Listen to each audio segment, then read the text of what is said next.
Good evening, good evening, good evening all of you.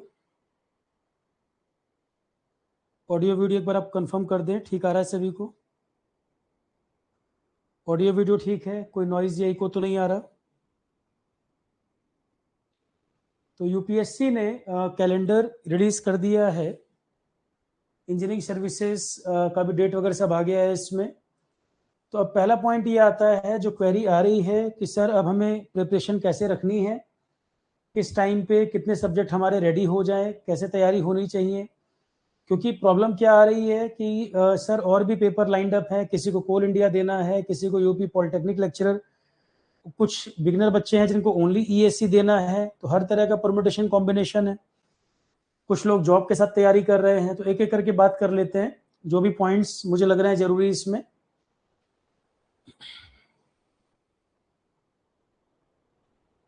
ठीक है, सबसे पहले जो डेट इंजीनियरिंग सर्विसेज को लेकर है वो हम देख लें। कैलेंडर तो पूरे साल का आ गया है, कौन कौन से एग्जाम है, किसको कौन कौन सी तैयारी करनी है, देख सकते हैं। अभी फिलहाल हम बात कर रहे हैं इंजीनियरिंग सर्विसेज के बारे में। ये सेशन डेडिकेटेड हमने ईएससी के लिए रखा है। तो इंजीनियरिंग सर्विसेज प्रीलिम्स इस बार लगभग 8 दिन पहले करा रहे हैं। प्रीलिम्स की जो डेट है तकरीबन 8 दिन पहले। तो इंजीनियरिंग सर्विसेज का प्रीलिम्स 2027 नोटिफिकेशन आएगा 16 सितंबर को। लास्ट डेट होगी फॉर्म अप्लाई करने की 6 अक्टूबर। और एग्जाम की डेट जो आ रही है 31 जनवरी। वैसे तो 8 फरवरी को था, इस बार लगभग 8 दिन पहले है। प्रीलिम्स 8 दिन पहले है और मेंस जो है लगभग 3-4 दिन का गैप है। तो ओवरऑल कोई बहुत डिफरेंस नहीं आया, 5 दिन का अंतर समझ सकते हैं, तकरीबन 5 दिन का अंतर। तो प्रीलिम्स जो है वो 8 दिन पहले हो जा रहा है, 31 जनवरी को ही हो जा रहा है। उसके पहले लगातार फरवरी में पेपर हो रहा था, इस बार 31 जनवरी को है। तो पहली बात तो है 8 डेज यहाँ पर पहले है। और फरवरी फर्स्ट वीक में गेट का एग्जाम भी होता है। तो एक तो ये कि ईएससी और गेट अगल बगल ही रहते हैं दोनों। दूसरी बात है, इसका जो मेंस की डेट इन्होंने दी है, मेंस की डेट 18 जून। इस बार का 21 जून को हो रहा है और नेक्स्ट ईयर का दिया है 18 जून। तो 3 डेज का यहाँ पर डिफरेंस है। यहाँ पर 8 दिन पहले हो रहा है प्रीलिम्स और 3 दिन पहले हो रहा है मेंस, अगर हम 2026 से कंपेयर करें। ठीक है, अब बात आती है सर तैयारी कैसे करें, क्या टारगेट करना है। देखो, ईएससी को लेकर जो प्लान होना चाहिए, जो बच्चे अभी इस समय नॉन टेक को प्लान करके चल रहे हैं, क्योंकि ईएससी की तैयारी नॉन टेक की जो करते हैं वो 2-3 कैटेगरी में बांटा जाता है। कुछ हैं जो शुरू से ही एक एक सब्जेक्ट कवर करके चल रहे हैं। मैक्सिमम क्राउड जो है सितंबर से हड़बड़ी मचना शुरू होती है, अब नॉन टेक में क्या करें। तो मैं एक बार बता दूं, अभी टाइम ठीक है, एक एक सब्जेक्ट लेके चल सकते हैं, अभी टाइम बिल्कुल ठीक है। इसमें कॉम्बिनेशन इस तरह से बनाना है, कुछ सब्जेक्ट देखो बड़े हैं, मैं आपको बताऊं, कुछ बड़े सब्जेक्ट हैं, टाइम ज्यादा ले जाते हैं, और कुछ रिलेटिवली छोटे सब्जेक्ट हैं। बड़े सब्जेक्ट हैं इसमें 3। एक तो मैथमेटिक्स बड़ा सब्जेक्ट है, एक बड़ा सब्जेक्ट है आपका एनवायरनमेंट, बहुत वास्ट एरिया है और एग्जाम के लिए है बड़ा इंपॉर्टेंट, क्योंकि एग्जाम में पूछा ही जाएगा, अच्छा खासा क्वेश्चन आता है। और तीसरा एरिया है आपका जीके एंड करंट अफेयर्स वाला, जिसमें social, economic, industrial development syllabus में लिखते हैं। ये 3 सब्जेक्ट का सिलेबस ज्यादा बड़ा है। ठीक है, तो किस तरह से हमको टारगेट करना चाहिए। अभी मान लो मई मिड पार हो गया, हम इसको अगर जून के हिसाब से प्लान करके चलें, मान लो मई तो 20 तारीख निकल चुकी है, और हम इसको मान के चलें अगर जून से भी अगर प्लान करता है कोई कि ईएससी को लेके कैसे टारगेट करे। अब एक तो है कई बच्चे और भी एग्जाम दे रहे हैं, तो और एग्जाम के लिए ईएससी जीएस के बहुत ज्यादा सब्जेक्ट मैच तो नहीं करते, उसमें इन्वायरमेंट और जीके करंट अफेयर कॉमन है। और एग्जाम जहां पर हिस्ट्री, पॉलिटी, ज्योग्राफी, ये सब जीएस जहां पर आता है, तो ईएससी के 2 सब्जेक्ट इन्वायरमेंट और जीके करंट अफेयर वहां से कॉमन है। तीसरा कहना चाहो तो आईसीटी कॉमन है। अब ईएससी को लेके कैसे हमें प्लान करना चाहिए, बार बार जो मैंने बोला है, सबसे पहले अगर हम जून से मान के चलें, हम मान के चलें कोई बच्चा जून से ही तैयारी शुरू कर रहा है, जो टेक्निकल आप पढ़ रहे हैं टेक्निकल पढ़ते रहिए। 2 घंटे के लगभग आप नॉन टेक को एक एक सब्जेक्ट को देते जाओ। एक एक सब्जेक्ट को आप जून से शुरू कर दीजिए, अगर आप बिगिनिंग कर रहे हैं, नॉन टेक अभी शुरू कर रहे हैं। अगर एक दो सब्जेक्ट कर चुके हैं तो बहुत अच्छी बात है, पर अगर मैं मान के चल रहा हूँ किसी ने नहीं भी तैयार किया हो तो परेशान नहीं होना है, जून से एक एक सब्जेक्ट टारगेट करके चल सकते हैं। जो बड़ा सब्जेक्ट है, अब क्योंकि 2-2 घंटे दे रहे हैं, मान के चलते हैं कि आपका 1 महीना निकल जाएगा बड़े सब्जेक्ट में। मैथमेटिक्स आपका जून लग गया फॉर एग्जाम्पल, बड़ा सब्जेक्ट 1 महीने में 1, छोटा सब्जेक्ट 1 महीने में 2। इस स्ट्रेटजी को करेंगे तो मेरा मानना है कि जून, जुलाई, अगस्त, सितंबर, अक्टूबर 5 महीने में बहुत हद तक आप चीजें कवर कर लेंगे। और इसमें मिड नवंबर के बाद आपका फोकस रिवीजन पर होना चाहिए। बहुत अच्छा स्कोर अगर ईएससी जीएस में करना है, मिड नवंबर के बाद आप रिवीजन मोड में और क्वेश्चन प्रैक्टिस में आने चाहिए। रिवीजन एंड क्वेश्चन प्रैक्टिस अगर आज से प्लान कर रहे हैं, अब कई बच्चे अक्टूबर में प्लान बनाएंगे, तब मुझे उस समय के हिसाब से बताना पड़ेगा। आज जो मैं डिस्कशन कर रहा हूं, मैं जून को मानते हुए डिस्कशन कर रहा हूं कि अभी जो बच्चे नॉन टेक को कवर करते चलेंगे, एक सेशन 2 घंटे के लगभग पर डे अगर नॉन टेक को देते रहेंगे तो मिड नवंबर तक मान के चलते हैं कि कंप्लीट हो जाएगा। उसके बाद रिवीजन और क्वेश्चन के लिए बहुत टाइम मिल जाएगा। तो पहला सब्जेक्ट हो गया मैथमेटिक्स। हम मान लेते हैं अगर मान लो किसी ने मैथ्स नहीं कर रखा अभी तक, गेट में भी आना है, ईएस में भी आना है, पूरा जून फॉर एग्जांपल मैथमेटिक्स में लग गया। और जो सब्जेक्ट करना है बहुत अच्छे से करना है, प्रॉपर टाइम है, अभी जून से स्टार्ट कर रहे हैं, पूरा समय है आपके पास। मैथमेटिक्स पहला सब्जेक्ट बहुत अच्छी तरह से कवर करना है। वेटेज के हिसाब से मैं अभी दो करके बताऊंगा सब्जेक्ट में। तो जून में मैथमेटिक्स पूरा हो गया। जुलाई में अब एप्टीट्यूड बहुत बड़ा सब्जेक्ट नहीं है, जितना टाइम मैथमेटिक्स में लगता है उतना एप्टीट्यूड में नहीं लगता। सेकंड नंबर पे आपको एप्टीट्यूड कवर करना है। जुलाई में हम मान के चलते हैं एप्टीट्यूड, और जुलाई में लगभग 15-17 दिन लग जाएंगे एप्टीट्यूड में। मैथमेटिक्स पूरा महीना ले जाएगा अगर कोई बिगिनर मैथमेटिक्स आज पढ़ना शुरू कर रहा है जून 1 को। जून 1 से अगर शुरू कर रहे हैं मैथमेटिक्स, 1 महीना पूरा लग जाता है, क्योंकि आप टेक्निकल पढ़ रहे हो। मैथमेटिक्स दिन में 2-2.5 घंटे समय दे रहे हो, टेक्निकल को डिस्टर्ब मत करो, टेक्निकल चलने दो। नॉन टेक एक एक सब्जेक्ट आपका दिन में एक स्लॉट 2 घंटे 2.25 घंटे जो आप दे रहे हैं वो नॉन टेक को देना शुरू करेंगे। मिड नवंबर तक हम कवर कर चुके होंगे, फिर रिवीजन पे आ जाएंगे। जुलाई पूरा नहीं लगेगा एप्टी में, मैथमेटिक्स में जून पूरा लग जाएगा, एप्टी में जुलाई पूरा नहीं लगेगा। तीसरा सब्जेक्ट भी पिक्चर में आ पाएगा यहाँ। ये 2 सब्जेक्ट हमारे मिड जुलाई तक हमें कंप्लीट करना है। कि दोनों को कंबाइंड अगर मैं बताऊं तो 1.5 महीने या 1 महीने 20 दिन मैक्सिमम, 50 दिन के आसपास इसको आप मैक्सिमम टाइम दे दो, इससे ज्यादा टाइम मत लगाना है इसमें। अगर मैं दोनों को कंबाइंड भी कर लूं तो 50 डेज मान लो, 50 डेज सफिशिएंट होगा कि नहीं? अब कई लोग हैं मैथ सेफ्टी हो चुका होगा, कहीं भी कोचिंग कर रहे होंगे या आरोहन पे पढ़ रहे होंगे, मैथ सेफ्टी अगर पढ़ लिया तो 50 डेज मुझे लगता है इन दोनों के लिए टाइम कम नहीं है। ये दोनों सब्जेक्ट आपको कवर करने हैं और ईएससी के पेपर जरूर लगाने हैं 2017 से लेकर 26 तक जितना अवेलेबल है। 17 से 26 तक पेपर जरूर लगाना। पेपर लगाने का मतलब ये नहीं है कि सेम क्वेश्चन रिपीट हो जाएगा क्या सर। पेपर लगाने का लॉजिक ये है कि किन किन एरिया से क्वेश्चन पूछता है, कि क्या एप्टीट्यूड वाले में टाइम एंड वर्क से क्वेश्चन ज्यादा आता है, या परसेंटेज पे ज्यादा पूछता है, या ये मिक्सचर एलिगेशन वाले पे क्वेश्चन ज्यादा पूछता है, या एवरेज पे ज्यादा पूछता है, या सिटिंग अरेंजमेंट। तो आपको ये समझ आ जाएगा एरिया कौन से क्वेश्चन जहां पर ज्यादा बनते हैं। मैथमेटिक्स में मैट्रिक्स पे एक question, eigen value eigen function, vector वाले पे एक क्वेश्चन, फिर आपका ग्रीन थ्योरम स्टोक्स थ्योरम वहां से एक question, Cauchy Riemann equation, residue वाला क्वेश्चन, प्रोबेबिलिटी पे एक क्वेश्चन, पॉइजन डिस्ट्रीब्यूशन। तो आपको एरिया पता लग जाएंगे। 17 से 26 तक के जब आप पेपर लगाओगे आपको वैरायटी पता लग जाएगी मैथ्स में ज्यादा क्वेश्चन कहां से आते हैं। ठीक, ये 2 सब्जेक्ट को मिलाकर वेटेज मैं हर बार ईएससी जीएस को लेके कई बार मैं प्लान बता चुका हूं। मैथ्स एफटी मिलाकर कंबाइंड वेटेज पिछले 3-4 साल में हर बार ये 46 से ऊपर पूछ रहा है। एक बार तो अभी 62 आ गया था, दोनों मिलाकर 62 मार्क्स का आ गया था 200 में से। उससे पहले 46 का भी आया हुआ है, 56 भी आया हुआ है। मतलब आप मान के चलो दोनों मिलाकर आप इसको 40 प्लस तो है ही है, 40 प्लस तो है। मैं अगर लोअर साइड भी मान के चलूं दोनों को 44 46 तो आप मानो ही मानो, इतना मार्क्स तो रहेगा ही। और ईएससी जीएस में अब क्योंकि पेपर 17 से 26 तक इतने पेपर अवेलेबल हो गए, कुछ कुछ टॉपिक बहुत एब्सर्ड भी एग्जाम में आ रहे हैं, कुछ कुछ टॉपिक ऐसे हैं कितना ही पढ़ लो क्वेश्चन नहीं समझ आ रहे, स्टूडेंट को भी नहीं टीचर को भी नहीं। कुछ कुछ एरिया ऐसे हैं कहीं कहीं कोर टेक्निकल को जीएस में पूछ दे रहा है। ये सारे अप्स एंड डाउन जो कुछ हो एग्जाम में, सारी अनसर्टेनिटी के बाद भी 200 में से अगर कोई बच्चा, जैसे पहले मैं 80 मार्क्स बोलता था कि अच्छा स्कोर है, इस बार तो उससे भी कम स्कोर अच्छा था, इस बार तो 80 से भी कम स्कोर क्वालिफाइंग अच्छा स्कोर माना गया। और ऑन एन एवरेज हम मान के चलें 84 के आसपास, अगर 200 में से कोई 84 ला रहा है तो जीएस में बाहर नहीं होगा। 200 में से अगर कोई 84 भी स्कोर कर रहा है तो जीएस में बाहर नहीं होगा। ये मतलब जीएस की वजह से रिजेक्शन नहीं होगा। उसके बाद टेक्निकल में जो स्कोर लाना है वो करना है। नॉन टेक में 84 ठीक स्कोर है, ठीक है।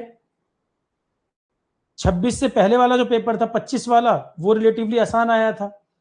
26 वाला पेपर टफ था थोड़ा उसकी तुलना में, ठीक। तकरीबन इतना स्कोर। तो देखो मैं आपसे क्या कह रहा हूं, 46 मार्क्स का तो मैथ्स एप्टी आएगा, और ये गेट में भी आना है, ईएस में भी आना है, इलेक्ट्रिकल वालों के टेक्निकल सिलेबस में भी मैथमेटिक्स पूछता है। तो ये दोनों तो यूटिलिटी कई जगह है। तो सबसे पहले हमें इसको कमांड करना ही पड़ेगा। मैथ्स एप्टी को कंप्रोमाइज करके ईएससी जीएस में अच्छा स्कोर कर पाना डिफिकल्ट हो जाता है। ये बिल्कुल क्लियर बात है कि मैथ्स एप्टी अगर कंप्रोमाइज हो जाएगा तो गेट में भी और ईएस में भी बहुत अच्छा स्कोर कर पाना डिफिकल्ट हो जाता है वहां पर, ठीक है। ये दो हो गया। अब तीसरे नंबर पर आता है, देखो मैंने एक बड़ा सब्जेक्ट एक छोटा सब्जेक्ट पिक किया है, एक बड़ा सब्जेक्ट एक छोटा सब्जेक्ट है, लगभग 50 डेज में हम इसको कवर कर ले रहे हैं। अब थर्ड नंबर पे सब्जेक्ट हमें शुरू करना है इन्वायरमेंट। अब इन्वायरमेंट मैंने डिटेल में पढ़ाया हुआ है, थोड़ा बड़ा सब्जेक्ट है।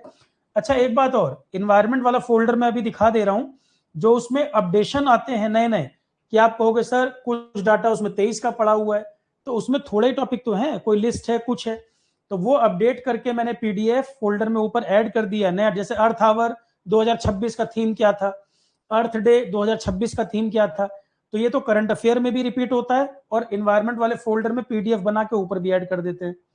या ये इतना तो पढ़ते समय आप भी अपडेट कर सकते हो। अगर अर्थ डे अर्थ आवर मैंने जो पढ़ाया हुआ है, जिस साल का डाटा उस साल की थीम है, तो 2026 वाला पीडीएफ में ऊपर आपको मिल जाएगा, और करंट अफेयर में भी कवर कराता हूं मैं। तो जो इसका अपडेशन का पार्ट है वो करंट अफेयर में आता ही है। पर आप कहोगे सर करंट अफेयर तो मैं देख नहीं रहा हूं, तो इन्वायरमेंट के फोल्डर में भी ऊपर देखोगे ऐड करता चलता हूं मैं, ठीक है। या पढ़ते समय वहीं पर ऐड कर सकते हो, अर्थ आवर अर्थ डे 2026 वाला थीम क्या था वहीं पर ऐड कर सकते हो। कोई नया बायोस्फीयर रिजर्व बना है वहीं पर नोट्स में ऐड कर सकते हैं। गिनती की 10 लाइनें हैं, कोई बहुत लंबा काम नहीं है। फॉरेस्ट रिपोर्ट का नया डाटा आ गया, पीडीएफ मैंने ऐड कर दी है, वहीं से नोट्स में ऐड कर सकते हो। थोड़ा मोड़ा अपडेशन, बहुत ज्यादा नहीं, ठीक है। इन्वायरमेंट आपका ले जाएगा लगभग 1 मंथ। तो 20 जुलाई के बाद अगर शुरू कर रहे हैं, 20 जुलाई के बाद अगर एनवायरनमेंट शुरू कर रहे हैं, तो जुलाई और 20 अगस्त हम मान के चलें कि 1 महीना लगभग एनवायरनमेंट में क्वेश्चन भी करवाए हुए मैंने। एनवायरनमेंट में वीडियो आपको ज्यादा दिख रहे हैं क्योंकि उसमें क्वेश्चंस भी करवाए हुए हैं कई सारे। तो हम मान के चलते हैं कि चलो जुलाई एप्टीट्यूड हो गया, और आपका 20 जुलाई के बाद भी अगर शुरू कर रहे हैं, हम मान लेते हैं चलो अगस्त तक चला गया एनवायरनमेंट, बीच में 2-4 दिन गैप भी हो गए, कोई त्योहार आ गया, कुछ आ गया, कोई टेस्ट सीरीज लगाने लगे, कोई एग्जाम देने चले गए, तो अगस्त तक मान लेते हैं चलो एनवायरनमेंट कंप्लीट हो जा रहा है। इसके बाद आपको अगला सब्जेक्ट फिर पिक करना है एथिक्स। या तो थर्ड नंबर पे एथिक्स कर लो, फोर्थ पे एनवायरनमेंट कर लो, या ऐसे मतलब या तो थर्ड पे एनवायरनमेंट फोर्थ पे एथिक्स, या थर्ड पे एथिक्स फोर्थ पे एनवायरनमेंट। एथिक्स आपका 15 डेज से ज्यादा नहीं लगेगा, ये आपका 15 डेज लगेगा, 15 डेज लगेगा।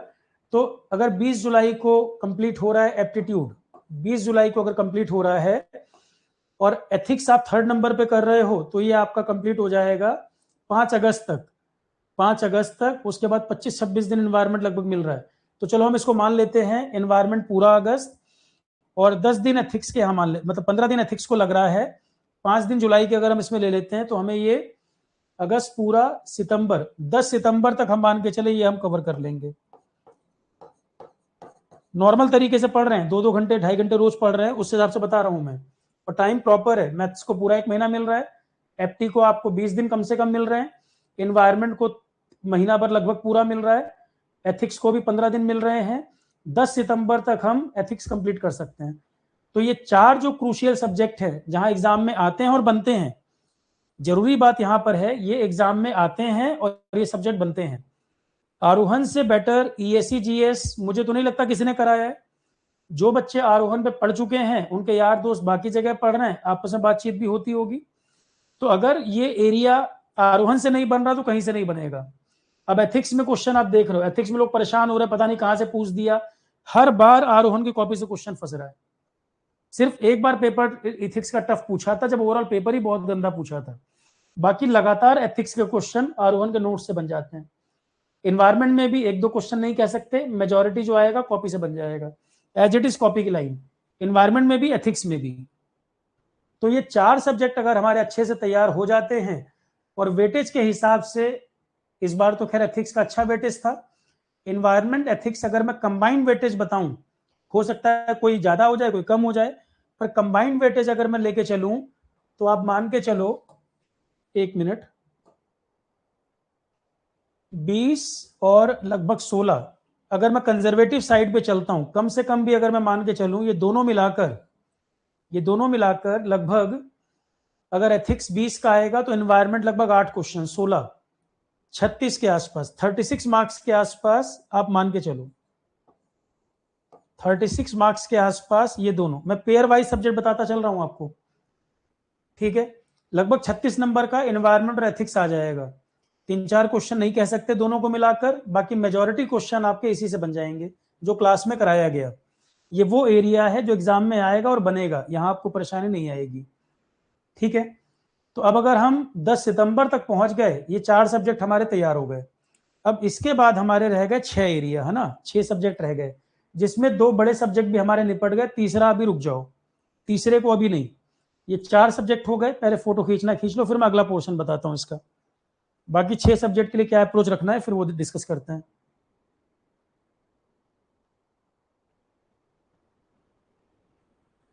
क्लियर है? यहां तक फोटो खींचना खींचो, फिर अगले सब्जेक्ट पर आए।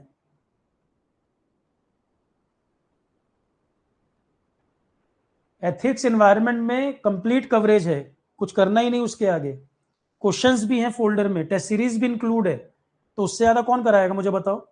जितना आरोहण का कवरेज है उसका 50% भी कोई एफर्ट करता है ईएससी जीएस में, तो बताओ मुझे। ईएससी जीएस में सबके हाथ पांव फूलने लगते हैं, परेशान हो जाते हैं लोग, क्या करना है क्या नहीं।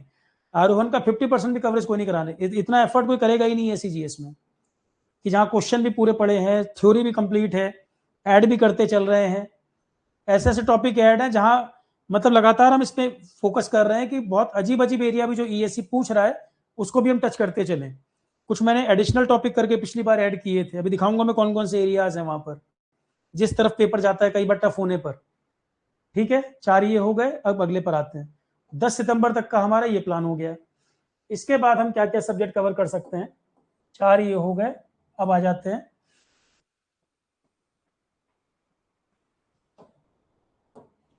10 सितंबर तक की बात हो गई। अब हमारे पास सितंबर को टाइम बचा। 5वें नंबर पे या तो प्रोजेक्ट मैनेजमेंट कर सकते हैं या स्टैंडर्ड्स एंड क्वालिटी, ये आप अपनी ब्रांच के हिसाब से तय करेंगे। सिविल वालों को प्रोजेक्ट मैनेजमेंट आसान लग रहा होगा, मैकेनिकल वालों को स्टैंडर्ड एंड क्वालिटी आसान लग रहा होगा। तो 5वें 6ठे नंबर पे आप अपने इंटरेस्ट के हिसाब से, क्योंकि दोनों का जो नेचर है एग्जाम में जो पूछा जा रहा है बड़ा एब्सर्ड सा आ रहा है। इनमें लगभग 50% क्वेश्चन ऐसे हैं जो आपको जाने पहचाने लगेंगे, और 50% क्वेश्चन बड़े एब्सर्ड से हैं। 50% होगा जाना पहचाना और 50% होगा एब्सर्ड सा, तो उसमें ज्यादा एफर्ट करना भी नहीं है, ज्यादा के चक्कर में नेगेटिव नहीं करना है। हमें इस पेपर में देखना है जितना हम ला रहे हैं पॉजिटिव उसको बचाना और नेगेटिव कम करना, क्योंकि एक लेवल से ऊपर पेपर नहीं बनता यहाँ पर। एक लेवल के ऊपर स्कोर करना मुश्किल है, तो नेगेटिव को कम करना है, नेगेटिव तुक्का ज्यादा नहीं लगाना। 3 ही तरह के क्वेश्चन होंगे, एक जो हमें बहुत अच्छी तरह आता है, पेपर पलटते जाएं उनको पहले कर लें। दूसरा थोड़ा आता है थोड़ा नहीं आता, 80% श्योरिटी हो तब रिस्क लेना उस क्वेश्चन पे, नहीं तो नहीं। और होता क्या है, सर एक क्वेश्चन पे डाउट आ गया, ए होगा कि बी होगा, लग रहा है सर ने पढ़ाया है, तो जब 80% तक श्योर हो कि इस पे रिस्क लेना है तो रिस्क लो।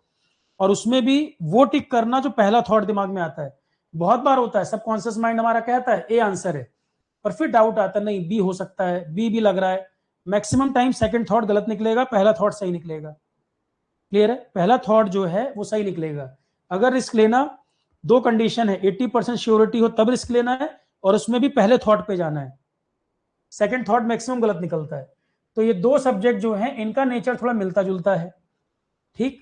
सिविल मैकेनिकल वालों को ये ज्यादा सपोर्ट करेगा, सिविल मैकेनिकल वालों को ये ज्यादा सपोर्ट करेगा। इलेक्ट्रॉनिक्स वाले चाहे तो आईसीटी कर लें, आईसीटी बेसिकली है ही इलेक्ट्रॉनिक्स का पार्ट। आईसीटी सिविल मैकेनिकल को बहुत टफ लगता है, और जिस तरह के क्वेश्चन आ रहे हैं वो भी। इलेक्ट्रॉनिक्स वाले चाहे तो आईसीटी करें, या उनको इन दोनों में से कोई आसान लग रहा है तो ये कर ले, है ठीक है। नेचर इन तीनों का एक जैसा ही है, प्रोजेक्ट मैनेजमेंट, स्टैंडर्ड क्वालिटी, और मैं आईसीटी भी लिख देता हूं, इन तीनों का नेचर एक जैसा है।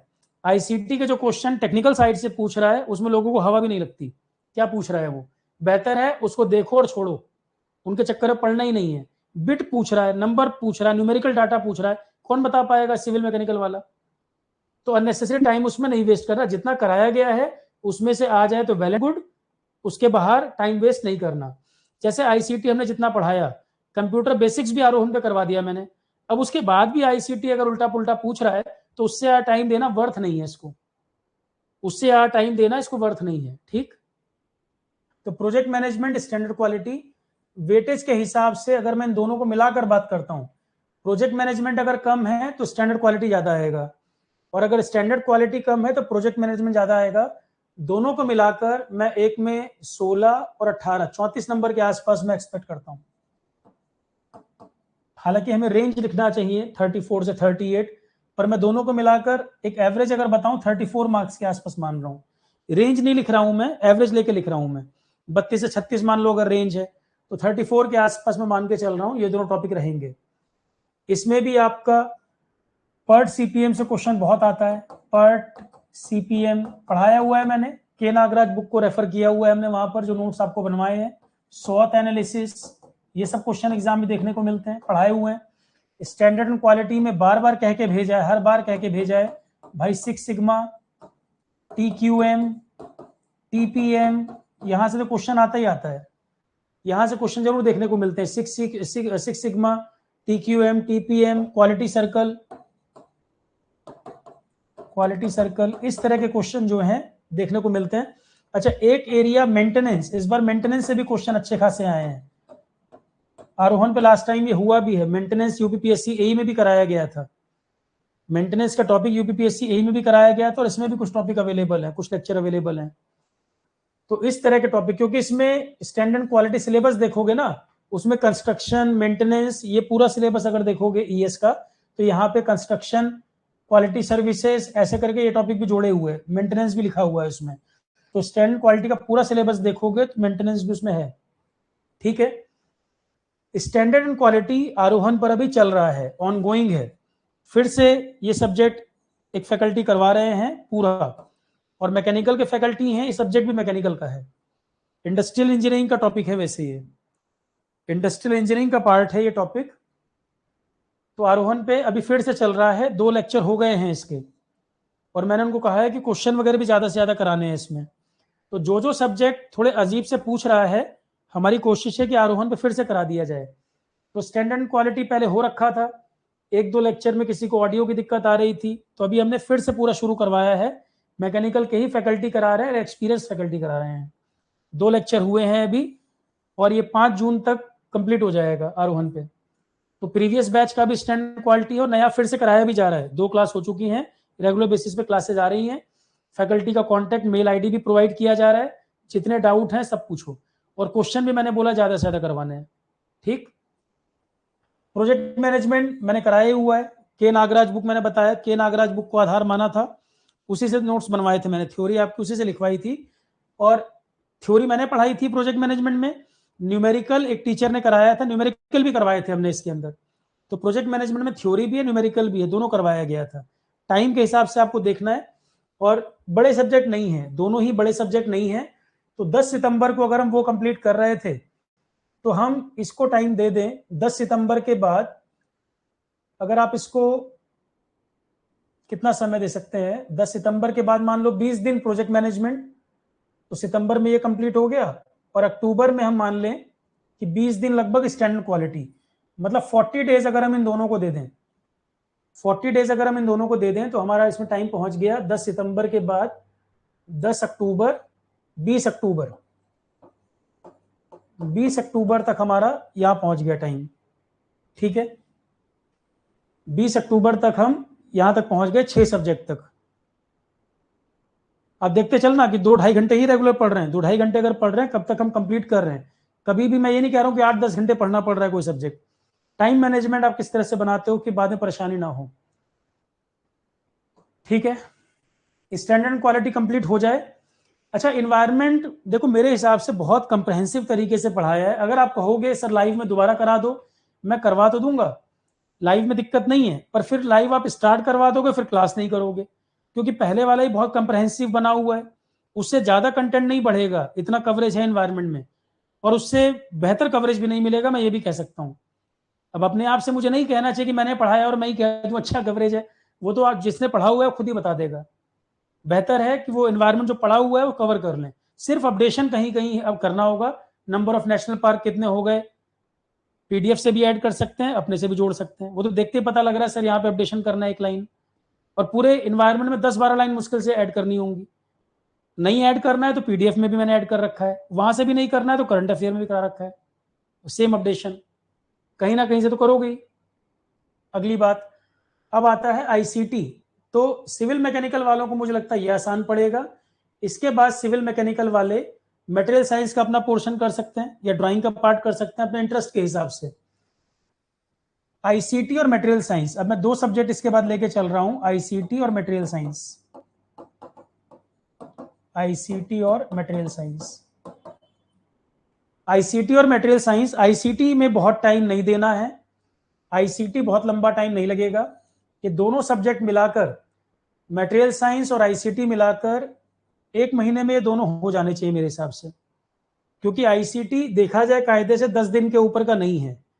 2-2.5 घंटे अगर आप पढ़ रहे हो, 10 दिन से ऊपर का नहीं है, और मटेरियल साइंस लगभग 15 दिन ले जाएगा। मैं 25 दिन मान लूं, 25 दिन से भी ज्यादा आप चाहते हो चलो 1 महीना मान लेते हैं, 1 महीना भी मान ले, जब हम बिल्कुल आराम से चल रहे हैं, कोई हड़बड़ी नहीं, जितना टाइम आपको चाहिए पूरा टाइम मिल रहा है, तो भी 20 नवंबर मान लो, 20 नवंबर तक आप ये 2 और कवर कर ले रहे हो, आईसीटी और मटेरियल साइंस। और मटेरियल साइंस में फिर से बता दूं, मटेरियल साइंस ये जनरल इंजीनियरिंग वाला पार्ट है जो तीनों ब्रांच के लिए कॉमन है। मटेरियल साइंस में वो पोर्शन पहले कर लेना जो आपकी ब्रांच का हिस्सा है। इसमें 50% मैकेनिकल का पोर्शन है। इस बार भी देखो क्रिस्टल लैटिस वगैरह क्वेश्चन आए थे। इलेक्ट्रॉनिक्स में आपका लगभग 40% एरिया है, और 10% ये सिविल का भी है। सीमेंट का कंपोजिशन पूछ ले, है ना, या स्टेनलेस स्टील का कंपोजिशन पूछ ले, तो आप ये नहीं कह सकते कि हमारे सिलेबस से बाहर है।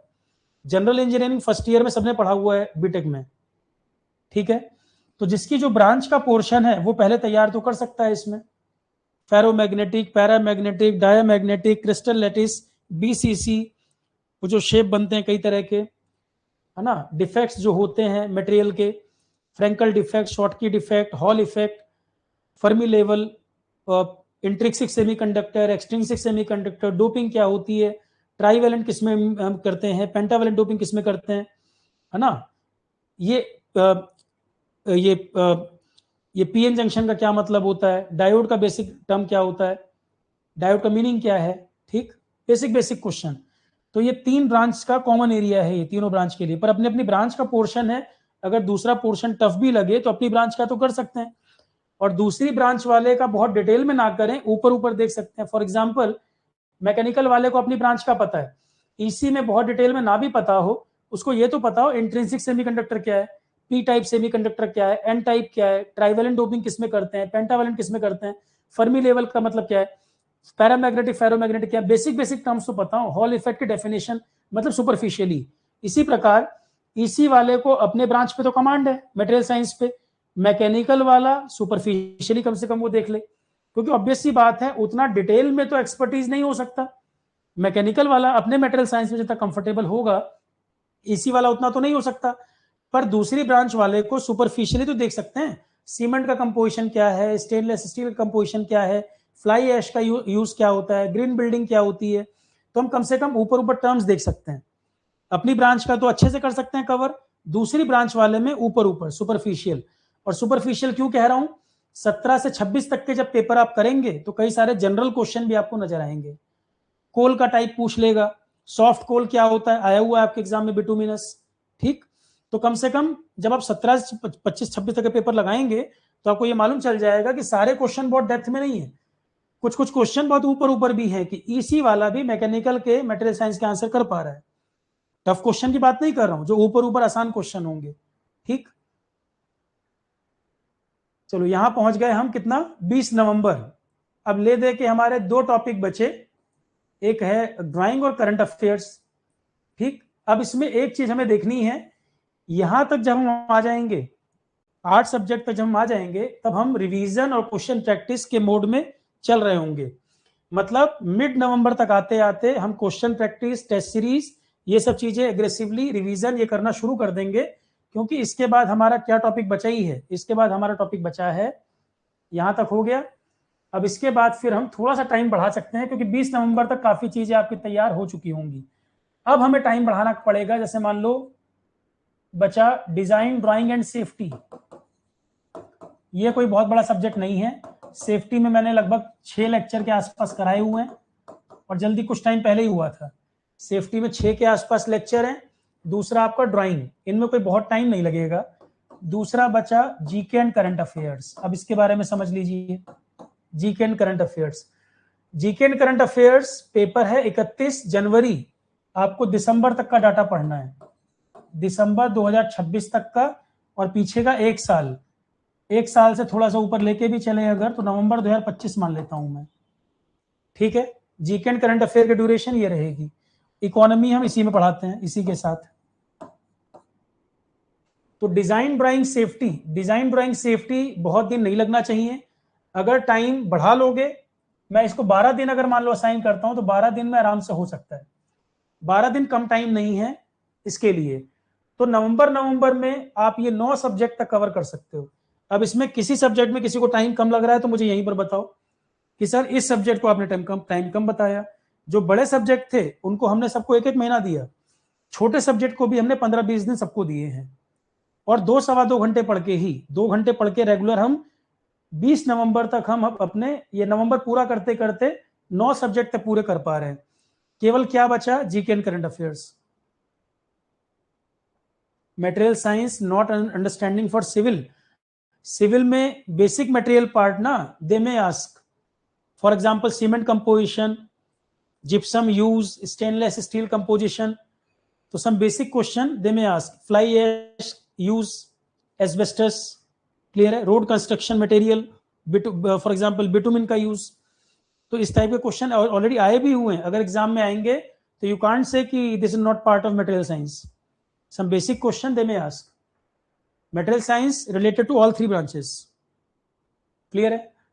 लास्ट है जीके एंड करंट अफेयर्स। अब ये है ओपन एंडेड, मैं क्यों इसको बिल्कुल लास्ट में लिख रहा हूं और टाइम में डिवाइड नहीं कर रहा हूं, ये एक ओपन एंडेड सब्जेक्ट है, इसकी कोई लिमिट है नहीं। दिसंबर में 2 घंटे 2.5 घंटे जो समय मिले जितना पढ़ पाओ उतना बहुत है। इसके लिए कोई ऐसा नियम मत बनाना कि सर बहुत, और जितना आरोहण पर हो जाए उतना ही करके चले जाना। आरोहण पर जितना हो जाए उतना ही कर लो, बहुत ज्यादा है उसके चक्कर, और ज्यादा चक्कर में मत पढ़ना। अब मैं फोल्डर से आपको बता देता हूं, जीके प्लस इकोनॉमी, ये ऑलरेडी एक फोल्डर बना हुआ है, और करंट अफेयर में मैंने फोल्डर बनाए हैं 2024, 2025, 2026। तो आपको एग्जाम के लिए ड्यूरेशन क्या है, दिसंबर 25 से 26, तो 26 का ही फोल्डर तो करना है। और 25 में ओनली फ्यू वीडियोस, 25 में ओनली फ्यू वीडियोस। तो करंट अफेयर आरोहण पे अगर आप कर रहे हो तो डिक्रीजिंग ऑर्डर में करो, 26 का डाटा पहले और 25 का डिक्रीजिंग ऑर्डर में। मैं दिखा दे रहा हूं कैसे। 26 का फोल्डर कंप्लीट करना है और 25 का डिक्रीजिंग ऑर्डर में चलना है, दैट्स इट। 24 का current affair no need, 25 mid तक का नो नीड, 24 का ईएससी 27 के लिए नो नीड, और 25 का मिड तक का नो नीड। पर मैंने फोल्डर क्यों रखे हुए हैं, कुछ लोग स्टेट एग्जाम देने जा रहे हैं, कुछ कोई और पेपर देने चला जाएगा स्टेट का, उनमें ये आ जाता है, इसलिए मैंने डिलीट नहीं किया। पर ईएससी के लिए मैं आपको क्लियरली बोल रहा हूं, ये ड्यूरेशन पढ़ना है। तो 26 में अभी बहुत कम वीडियो ऐड हुए, बहुत ज्यादा है नहीं, तो आप आराम से दिसंबर के अंदर भी बहुत ज्यादा आपको एफर्ट नहीं करना पड़ेगा।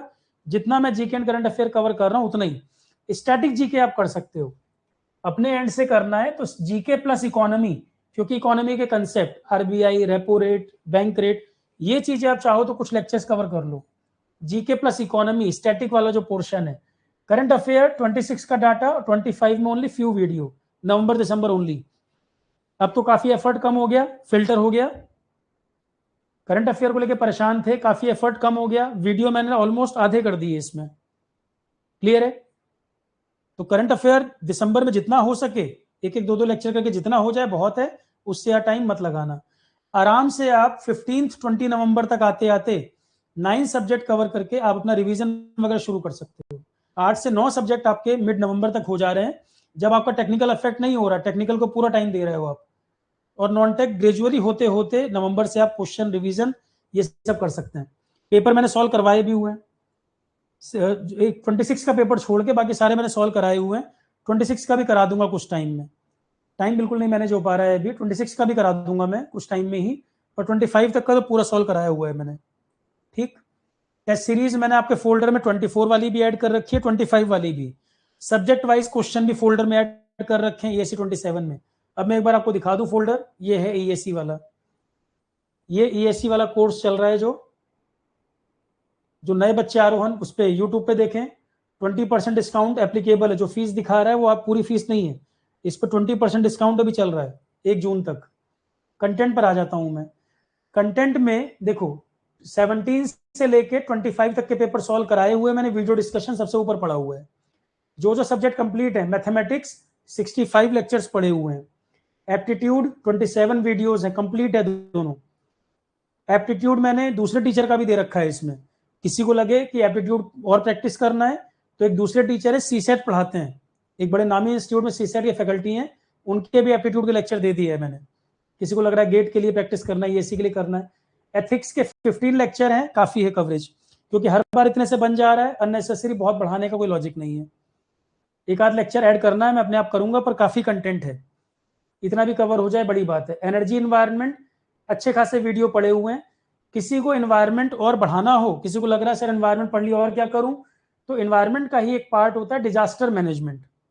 एनवायरमेंट में काफी पढ़ाया है मैंने, किसी को लग रहा है सर मुझे एनवायरमेंट और ऐड करना है, तो डिजास्टर मैनेजमेंट पोर्शन को भी कवर कर सकते हैं, आपकी चॉइस है। प्रोजेक्ट मैनेजमेंट 31 वीडियोस में थ्योरी के कम है, इसमें क्वेश्चंस भी हैं। प्रोजेक्ट मैनेजमेंट जो मैंने पढ़ाया हुआ है, इसमें थ्योरी के जो वीडियो देखोगे, इसमें देखो मैंने बताया था ना कुछ चीजें मैंने और जोड़ दी थी। प्रोजेक्ट मैनेजमेंट में 3 नए टॉपिक मैंने ऐड किए थे, इसमें डिसीजन मेकिंग कैसे होती है, इकोनॉमी रिलेटेड टॉपिक्स, ये सब भी बढ़ा दिया था मैंने इसमें। तो प्रोजेक्ट मैनेजमेंट में जितना मैक्सिमम हो सकता था काफी मैंने ऑलरेडी बढ़ा दिया था कंटेंट, और ज्यादा इसमें जोड़ने की जरूरत नहीं है, और ज्यादा जोड़ने की जरूरत नहीं है। बाकी ये एक टीचर से हमने न्यूमेरिकल भी करवाए थे यहाँ पर, एक टीचर ने न्यूमेरिकल भी कराए थे। प्रोजेक्ट मैनेजमेंट में कुछ बच्चों की क्वेरी थी सर न्यूमेरिकल आया तब, तो थ्योरी तो मैंने पूरी करा रखी है, इसमें नए नए टॉपिक भी जोड़े हुए हैं। प्रोजेक्ट मैनेजमेंट न्यूमेरिकल पोर्शन भी दूसरे टीचर ने कराया हुआ है। अब इससे ज्यादा कहीं कंपेयर कर लो, किसी ने इतना टाइम प्रोजेक्ट मैनेजमेंट को नहीं दिया होगा। और जो टॉपिक मैंने लास्ट में जोड़े हैं वो टॉपिक भी बहुत कम जगह मिलेंगे आपको प्रोजेक्ट मैनेजमेंट में, आपको बता देता हूँ, क्योंकि बच्चे क्या करते हैं सब जगह नोट्स ढूंढते हैं कहाँ पे क्या कराया गया। प्रोजेक्ट मैनेजमेंट में जो बात के मैंने 3-4 लेक्चर जोड़े हुए हैं, देखो ये वाले प्रोजेक्ट, ये लास्ट में जोड़ा हुआ है बिल्कुल, ये देखो ये लिखा है ना लेक्चर 1 2 3, इन 3 टॉपिक में जो टॉपिक मैंने जोड़े हुए हैं, प्रोक्योरमेंट का तरीका क्या है, ये सब जो बताए हुए बहुत कम जगह मिलेंगे ये वाला एरिया आपको, और प्रोजेक्ट मैनेजमेंट में हमने ऐड किए था इनको, तो ऑलरेडी काफी कवरेज है इसमें, 3-4 लेक्चर लास्ट में जोड़े थे। तो प्रोजेक्ट मैनेजमेंट भी काफी कंटेंट है, बढ़ाने की जरूरत है नहीं इसको, मतलब अननेसेसरी जीएस को इतना वो नहीं करना कि टेक्निकल कंप्रोमाइज हो जाए। तो प्रोजेक्ट मैनेजमेंट में पूरा कवरेज है, बहुत अच्छा कवरेज है। स्टैंडर्ड एंड क्वालिटी देखो 6 वीडियो ऐड हो चुके हैं, अभी चल रहा है। स्टैंडर्ड एंड क्वालिटी मैकेनिकल के फैकल्टी अभी करा रहे हैं, और इस बार मैंने बोला है क्वेश्चन ज्यादा से ज्यादा कराने हैं, अभी चल रहा है ये। पिछले बैच का भी स्टैंडर्ड क्वालिटी दिया हुआ है, तो पिछले बैच वाला नहीं करना, किसी को अभी नए में करना है नया वाला कर ले, पिछले बैच का एक्सेस भी दिया हुआ है। तो अभी नया तो पूरा चल ही रहा है, चाहे तो नया कर लो। ठीक, फिर मटेरियल साइंस, इलेक्ट्रॉनिक्स, मैकेनिकल दोनों दिया हुआ है इसमें। इंडस्ट्रियल सेफ्टी में आपको बता रहा था, डिजाइन ड्राइंग सेफ्टी में सेफ्टी के 6 वीडियो हैं, छोटा टॉपिक है, ड्राइंग भी कोई बहुत लंबा सब्जेक्ट नहीं है। अच्छा, आईसीटी और कंप्यूटर फंडामेंटल वीडियो ज्यादा दिखा रहा है, इसमें आईसीटी के वीडियो कम है। आईसीटी बहुत लंबा सब्जेक्ट नहीं है, 17 लेक्चर है।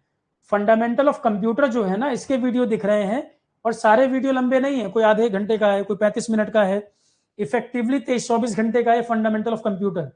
एक्चुअल में आईसीटी में कुछ क्वेश्चन कंप्यूटर के आ जा रहे थे, कहीं सी लैंग्वेज, कहीं कंप्यूटर कोर का, तो इस वजह से मैंने कंप्यूटर साइंस की फैकल्टी से कुछ कंप्यूटर बेसिक्स करवा दिया था। आईसीटी मैंने पूरा पढ़ाया था, पर बार बार देखने में आ रहा था कि कंप्यूटर के क्वेश्चन कुछ आ जा रहे थे सीएस साइड के, तो सीएस की फैकल्टी से मैंने ये करवाया था फंडामेंटल ऑफ कंप्यूटर। इसीलिए मैं कह रहा हूं ईएससी जीएस में इतना एम्फेसिस कोई नहीं देने वाला, और अगर आरोहण से नहीं बनेगा तो कहीं से नहीं बनेगा पेपर, ये भी जान लो। आरोहण वाले अगर नहीं कर पाए तो कोई नहीं कर पाएगा। भाई आप खुद बताओ, 4 ब्रांच में से 2 ब्रांच में जो फर्स्ट रैंक थे उन्होंने खुद ही रिकमेंड किया ना कि आरोहण पे ये चीज का बेनिफिट मिला। अब ये तो उनका बड़प्पन है कि उन्होंने आरोहण का नाम लिया, आरोहण अपने आप से तो प्रमोट करता नहीं, आरोहण अपने आप से प्रमोशन नहीं करता। इस बार भी ईएससी जीएस के जो रिजल्ट बच्चों ने शेयर किए, 100+ रिजल्ट बच्चों ने मुझे शेयर किए थे जिनका स्कोर अच्छा था ईएससी जीएस में। पर पॉइंट ये है कि जो बताया गया फॉलो कर रहे हैं कि नहीं। अब ये देखो जीके एंड करंट अफेयर में लग रहा है सर इतने सारे वीडियो कैसे कर पाऊंगा मैं, तो 2026 के 7 लेक्चर हैं खाली, अभी 2025 के भी नवंबर दिसंबर वाले, उससे पुराने नीड नहीं है, तो काफी सारा फिल्टर हो गया। 2024 के क्वेश्चन भी जरूरत नहीं है अब आपको। स्टैटिक जी के इकोनॉमी, इसमें से भी 24 का करंट अफेयर नहीं करना, केवल जी के और इकोनॉमी करना है। स्टैटिक जी के और इकोनॉमी करना है, 2024 का करंट नहीं करना। अब आप कहोगे छाटूंगा कैसे, करंट अफेयर के वीडियो पे करंट अफेयर लिखा हुआ है 2024 वाले में फोल्डर में जितने करंट अफेयर के वीडियो हैं उन पे करंट अफेयर साफ साफ लिखा हुआ है, ये सब लिखा हुआ है करंट टॉपिक करंट अफेयर्स। तो जो करंट अफेयर के वीडियो होंगे उन सब पे करंट अफेयर मेंशन होगा, उसके अलावा जितने हैं वो सब स्टैटिक जीके और इकोनॉमी है। 2024 ये जो फोल्डर है ध्यान देना, इसमें जो करंट अफेयर का वीडियो है उस पे करंट अफेयर मेंशन है। स्टैटिक जीके इकोनॉमी और 2024 का करंट अफेयर ये एक फोल्डर है, इसमें जो 2024 का करंट अफेयर वीडियो होगा उस पर 2024 करंट अफेयर लिखा हुआ है, उसके अलावा सारा स्टैटिक जीके इकोनॉमी है। अब फिल्टर करना छाटना आसान हो जाएगा। ठीक, सारे सब्जेक्ट हो गए, एक एक करके दिखा भी दिया मैंने इसमें। मैकेनिकल इंजीनियरिंग में बच्चों की डिमांड थी सर रिन्यूएबल एनर्जी, मैकाट्रॉनिक्स और रोबोटिक्स, ये 3 सब्जेक्ट उनके आते हैं जहां पर उनको अच्छा कंटेंट मिलता नहीं। तो मैकेनिकल इंजीनियरिंग के 3 सब्जेक्ट अपनी तरफ से टेक्निकल हमने इसमें ऐड कर दिया, जिसमें बच्चों से कोई फीस चार्ज नहीं की है, आरोहण ने अपनी तरफ से इसमें हेल्प कर दिया। तो मैकेनिकल इंजीनियरिंग के 3 टॉपिक इसमें, रिन्यूएबल, मैकाट्रॉनिक्स, रोबोटिक्स। रोबोटिक्स में कंटेंट थोड़ा सा और बढ़ाएंगे इसमें, बाकी 3 टॉपिक आपके मैकेनिकल वालों के लिए भी हेल्प के लिए डाला हुआ है। इलेक्ट्रिकल मशीन्स भी इसमें है, कन्वेंशनल वगैरह के लिए, ऑब्जेक्टिव के लिए। टेस्ट सीरीज बहुत सारे पेपर पड़े हुए हैं 24-25 के, और सब्जेक्ट के अंदर जा रहे हो उसमें भी क्वेश्चन प्रैक्टिस पड़ा हुआ है, सब्जेक्ट के अंदर भी क्वेश्चन प्रैक्टिस पड़ा हुआ है। जैसे आप इसमें गए for example standard quality, standard quality, ये देखो लास्ट में क्वेश्चन है, इन्वेंट्री विद क्वेश्चंस, क्वेश्चंस वगैरह भी हैं इसमें, सम इंपॉर्टेंट टॉपिक्स करके स्टैंडर्ड क्वालिटी में दिया हुआ है। स्टैंडर्ड क्वालिटी प्रैक्टिस क्वेश्चन दिए हुए हैं, तो प्रैक्टिस क्वेश्चन आपके ज्यादातर इसमें दिए हुए हैं, ज्यादातर इसमें देखोगे प्रैक्टिस क्वेश्चंस भी दिए हुए हैं सारे फोल्डर में। तो इससे ज्यादा क्या कर पाओगे, सब्जेक्ट भी कंप्लीट, नोट्स भी अवेलेबल है, प्रैक्टिस क्वेश्चन भी हर सब्जेक्ट के अवेलेबल है, फिर कंबाइंड टेस्ट सीरीज भी अवेलेबल है। करंट अपडेशन जो कराना है आपको कहीं यहाँ वहां नहीं भागना, मैं अपने आप करूंगा जितना मुझे कराना है इस साल के लिए। दिसंबर तक का डाटा आपका एग्जाम में आएगा, वहां तक आपको पूरा अपडेट मिलेगा। करंट अफेयर करना तो उतना करके चले जाना, आएगा तो वहां से आ जाएगा, नहीं आएगा तो फिर कहीं से नहीं आएगा। अननेसेसरी टाइम मत वेस्ट करना, ठीक है। इस बार तो उन्होंने करंट अफेयर में एक साइट से एज इट इज क्वेश्चन छाप दिए, ऑनलाइन करंट अफेयर क्विज की साइट सर्च की और सीधे सीधे 3-4 क्वेश्चन लाइन से टिप दिए वहां से। तो आप थोड़ी सारी साइटें फॉलो करोगे, सारे चैनल फॉलो करोगे, कहां से क्विज से कौन सा क्वेश्चन पूछ देगा, तो ऐसे रैंडमली मत करने लगना। मैं साइट का नाम भी बोल सकता हूं आपको, 3-4 क्वेश्चन करंट अफेयर के एक ही साइट से छाप दिए, नेट पे सर्च करके करंट अफेयर, मतलब करंट अफेयर सर्च किया, क्विज से उठाया, सीधा छाप दिया, लाइन टू लाइन क्वेश्चन, ठीक है। जब मैं पेपर सॉल्व कराऊंगा दिखा भी दूंगा आपको 26 वाला पेपर। तो बिल्कुल प्रेशर नहीं लेना है, आराम से ग्रेजुअली पढ़ते चलना है, टेक्निकल पढ़ते रहो, नॉन टेक में 2-2 घंटे अगर दे रहे हैं आराम से आप रिवीजन भी कर पाओगे, क्वेश्चन भी कर पाओगे, टेस्ट सीरीज भी कर पाओगे। अब क्या परेशानी है वो बताओ। कौन से सेशन की पीडीएफ, इस सेशन की पीडीएफ शेयर करूं मैं? अरे पूरा सेशन देख के नोट नहीं कर सकते इमाम बादशाह यार, कोचिंग ने ना बिल्कुल स्पून फीडिंग वाला काम कर दिया एकदम। इतना सा मैं बता रहा हूँ, लिखा रहा हूँ, नोट नहीं कर पाओगे आप। इसकी भी पीडीएफ बना के दूं मैं आपको? हद है यार। अच्छा ऑफलाइन कोचिंग नहीं करते हो, इतने नोट्स बनाने पड़ते हैं ना, बैठ के हालत खराब हो जाती। आरोहन सब बना बनाया दे रहा है तो 4 लाइन भी लिखना नहीं चाहते हो। इलेक्ट्रिकल के लिए मैंने बता दिया साई कुमार पुली। इलेक्ट्रिकल के लिए जो मटेरियल साइंस का पोर्शन है, या उसमें आपको ब्रांच के अकॉर्डिंग देखो वही है, मैथ्स एफटी मैथमेटिक्स तो इलेक्ट्रिकल में भी कॉमन है टेक्निकल पोर्शन में, तो maths FT ethics environment 4 subject common. 5th में आप कर सकते हो मटेरियल साइंस, 5th में कर सकते हो मटेरियल साइंस। उसके बाद प्रोजेक्ट मैनेजमेंट, स्टैंड क्वालिटी, आपके इंटरेस्ट के अकॉर्डिंग। क्लियर है? यूट्यूब पे सेशन जाएगा, कमेंट सेक्शन में पूछ सकते हैं, लिंक वगैरह बैच का मैं शेयर कर दूंगा। अब किसी को लग रहा है कि सर और ऐड करना है, कोई सब्जेक्ट और बढ़ाना है, तो मुझे तो नहीं लग रहा है और बढ़ाना है। करंट अफेयर अपडेट करना है और क्वेश्चंस वगैरह करने हैं, क्वेश्चन और करंट अफेयर। सब्जेक्ट में और बढ़ाने की नीड मुझे लग नहीं रही है। इन्वायरमेंट वाले में भी अपडेशन जो मैं बोल रहा था, ये ओपन करोगे शुरू में मिल जाएगा।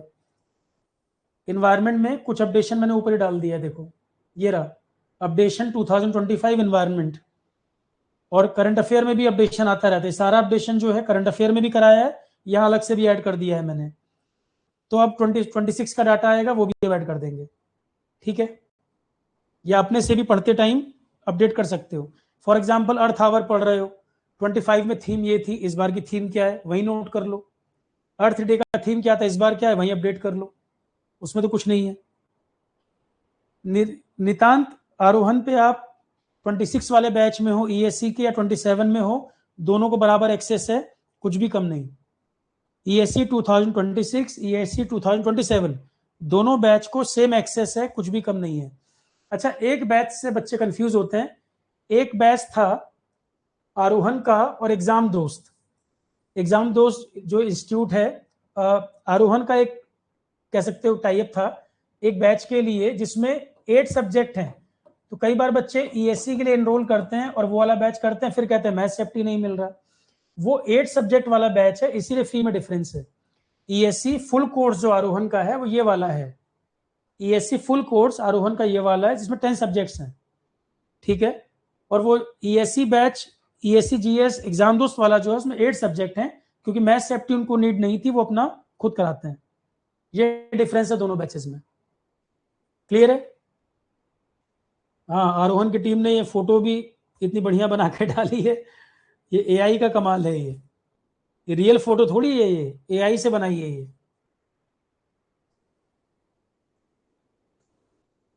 ठीक है, चलो class, thank you all of you.